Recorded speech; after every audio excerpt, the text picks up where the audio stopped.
Hi guys, welcome to Babli explains. तो जैसे कि हमने पिछली वीडियो में देखा कि आतिश को मरजान ढूंढ लेती है और जैसे वो दरवाज़ा खोलती है आतिश भी वहीं पर होता है। आतिश मरजान को देखकर बहुत ज़्यादा शॉक हो जाता है और मरजान उसको देखकर खुश हो जाती है और आतिश अभी भी सदमे में है कि मरजान यहाँ पर क्या कर रही है। पर तभी एक गुंडा आता है और मरजान के पीछे गन लगाकर खड़ा हो जाता है। मरजान शॉक हो जाती है और आतिश भी पूरा गुस्से में आ जाता है कि तुम ये क्या कर रहे हो, लड़की से दूर हटो। और मरजान और आतिश एक दूसरे को देखते रहते हैं और तभी वहाँ पर मरजान ना सरेंडर कर देती है और अपने हाथ ऊपर कर लेती है। फिर उससे बोलती है कि दूर हट जाओ वरना पछताओगे तुम। और वहीं पर आतिश बंधा हुआ होता है और वो ज़ोर ज़ोर से चीख रहा होता है कि उससे दूर रहो। पर तभी मरजान ज़ोरदार एक मुक्का मारती है उस गुंडे के मुंह पर और वो गुंडा ना पीछे हट जाता है और वो फिर से एक लात मारती है उसके मुंह पर। एंड इतने अच्छे एक्शंस किए थे मरजान ने।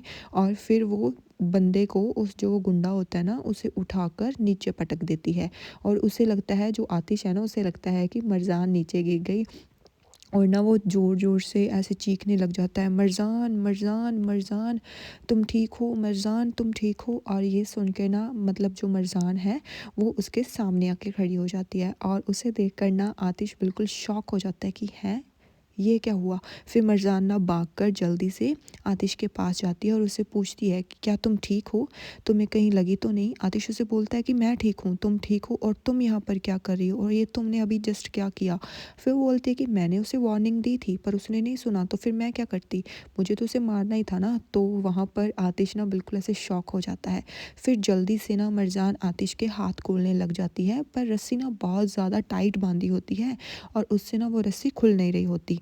आतिश उसे बोलता है कि तुम एक आदमी को तो पीट सकती हो पर तुमसे एक रस्सी नहीं खुल रही। फिर वो बोलती है कि मुझसे नहीं खुल रही। फिर वो बोलता है कि तुम यहाँ पर क्या कर रही हो और वो कहाँ पर है। फिर वो बोलती है कि कमाल भी मेरे साथ आया था पर वो मुझे बोला कि कार में रुक जाओ, पर मैंने नहीं रुकी और जैसे ही हमें तुम्हारी लोकेशन की पता चला तो मैं जल्दी से कार में बैठ गई कमाल के साथ। फिर वो बोलता है कि ओ गॉड, मुझे पेशेंस दो इस लड़की के साथ।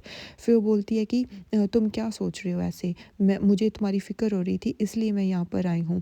और तुम्हें क्या लगा कि अगर मुझे पता होता कि तुम यहाँ पर हो तो मैं नहीं आती, मैं बिल्कुल आती। फिर वो बोलता है कि अच्छा तुम ठीक है, फिर यहाँ से तुम भाग जाओ, मैं खुद को अपने आप सेव कर लूँगा, पर तुम यहाँ से भाग जाओ। फिर वो बोलती है कि मैं कहीं नहीं जाऊँगी तुम्हें ऐसे छोड़कर।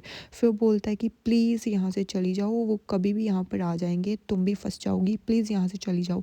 फिर मरजान बोलती है कि मैं यहाँ से नहीं जाऊँगी और तभी ना मरजान रस्सी खोल देती है और भाग कर ना आतिश को हग कर लेती है। एंड गाइस, ये इन दोनों का फर्स्ट हग है और वो दोनों एक दूसरे को ऐसे टाइटली हग कर लेते हैं।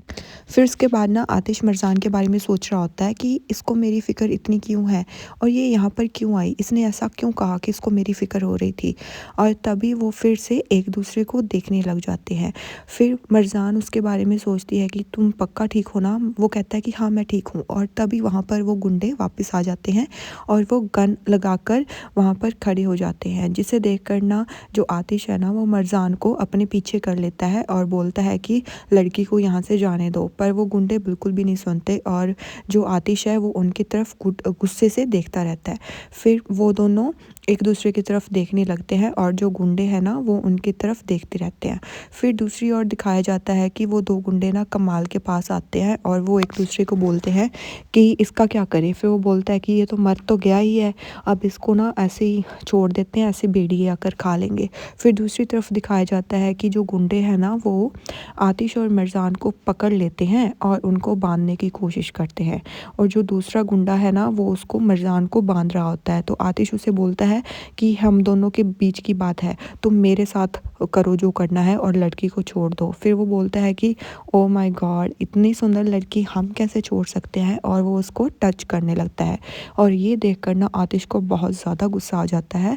वो सर से मारता है दूसरे गुंडे के और उसे नीचे गिर देता है और ज़ोर ज़ोर से अपनी चेयर पटकने लगता है और चार गुंडे उसको संभाल नहीं पाते, उसे इतना गुस्सा आ जाता है। वो ज़ोर-ज़ोर से बोलता है, अगर तुमने मेरी मर्ज़ान को हाथ लगाया तो इसका भुगतान तुम नहीं कर पाओगे और तुम्हें इस चीज़ के लिए रिग्रेट करना पड़ेगा। फिर वो गुंडा बोलता है कि देखो देखो, जब मैंने तुम्हें हाथ लगाया तो तुम्हारे पति को कितना गुस्सा आ रहा है, और वो अपसेट हो गया इस बात से। मर्ज़ान उसकी तरफ देखने लगती है। फिर वहीं पर ना एक दूसरा जो इनका मेन गुंडा है वो आ जाता है, और वो आतिश को देखकर वहाँ पर जल्दी से मर्ज़ान के ऊपर गन लगा देता है। तो आतिश ये देखकर ना थोड़ा शांत हो जाता है, और वो गुंडा आतिश को बोलता है कि अगर तुम शांत नहीं हुए तो मैं मर्ज़ान को गोली मार दूंगा। फिर वो बोलता है कि ठीक है, तुम गन नीचे करो, मैं नीचे बैठ जाता हूँ। और वो चुपचाप नीचे बैठ जाता है, और वो जो गुंडे हैं ना वो आतिश को जल्दी से बांध देते हैं, और वो दूसरा गुंडा गन लगाकर अब भी मर्ज़ान के ऊपर ही खड़ा होता है। मर्ज़ान उसकी तरफ गुस्से से देखती रहती है, और वो दूसरा गुंडा सभी गुंडों को बोलता है कि अच्छे से बांध दिया ना, तो अब चलो यहाँ से। और वो दोनों को अकेला छोड़कर वहाँ से चले जाते हैं। फिर आतिश मर्ज़ान से पूछता है कि तुम ठीक हो ना? मर्ज़ान उसे कहती है कि हाँ, मैं ठीक हूँ। फिर आतिश उसे गुस्से में कहता है कि तुम्हें यहाँ पर आना ही नहीं चाहिए था, तुम आई क्यों यहाँ पर? फिर वो बोलती है कि मुझे तुम्हारी फ़िक्र हो रही थी, और मुझे ये महसूस हो गया था कि तुम किसी खतरे में हो, और मैं तुम्हें ऐसे किसी खतरे में कैसे छोड़ सकती थी।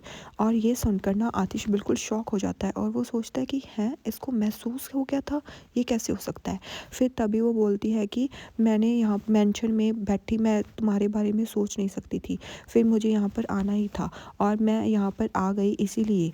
तो फिर वो बोलता है कि अगर तुम्हें कुछ हो गया तो फिर हम क्या करेंगे? तो मर्ज़ान उसकी तरफ ऐसे देखने लग जाती है।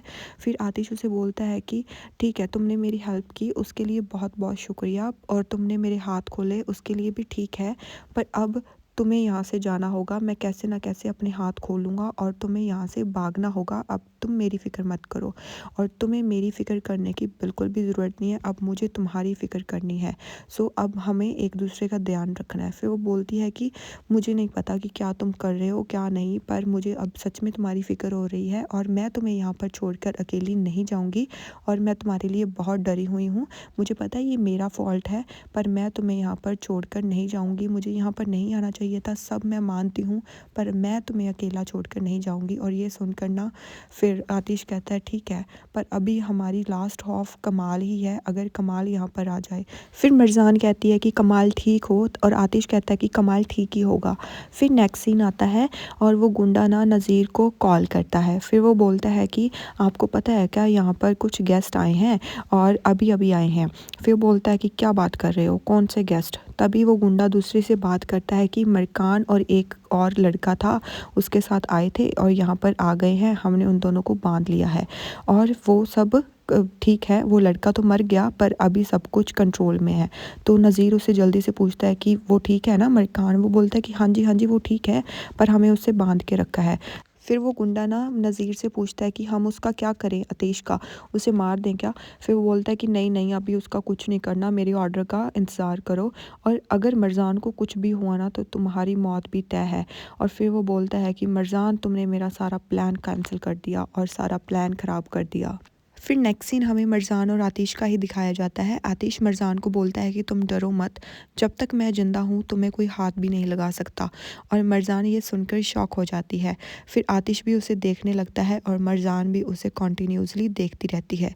फिर ना मर्ज़ान उसे बोलती है कि यहाँ पर तुम कैसे आ गए थे? फिर आतिश कहता है वो सब छोड़ो, यहाँ पर कमाल आता ही होगा, और उसकी बात सुनना नेक्स्ट टाइम, और मेरे बारे में मत सोचना कुछ भी। तो मर्ज़ान उसे बोलती है कि कुछ भी हो जाए, मैं घर पे बैठकर टीवी नहीं देख सकती थी, मुझे यहाँ पर आना था क्योंकि मुझे तुम्हारी फ़िक्र थी, और मैं तुम्हें ढूंढना चाहती थी, और यहाँ पर मैं इसीलिए आई हूँ क्योंकि मैं तुम्हें यहाँ से लेकर ही बाहर जाऊँगी। अगर तुम मेरे साथ जाओगे तो मैं जाऊँगी, वरना मैं यहाँ से बाहर नहीं जाऊँगी। फिर ना मर्ज़ान आतिश से पूछती है कि ये किसने किया? आतिश सोचता है कि ये तो साफ पता चल रहा है ये किसने किया। फिर वो मर्ज़ान को बोलता है मुझे भी नहीं पता।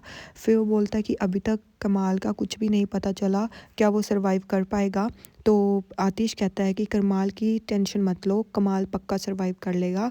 उस बहुत टाइम पहले किसी लड़के ने उसके हाथ पैर सब कुछ तोड़ दिए थे, और वो हॉस्पिटल में था, तो वो हॉस्पिटल में भी बहुत ज़्यादा स्ट्रॉन्ग बनकर रहा, और वो वापस आया था। वो डरपोक नहीं है, मेरा ब्रदर बहुत ज़्यादा स्ट्रॉन्ग है, वो यहाँ पर ज़रूर आएगा और हमें बचाने के लिए पक्का यहाँ पर पहुँच ही जाएगा।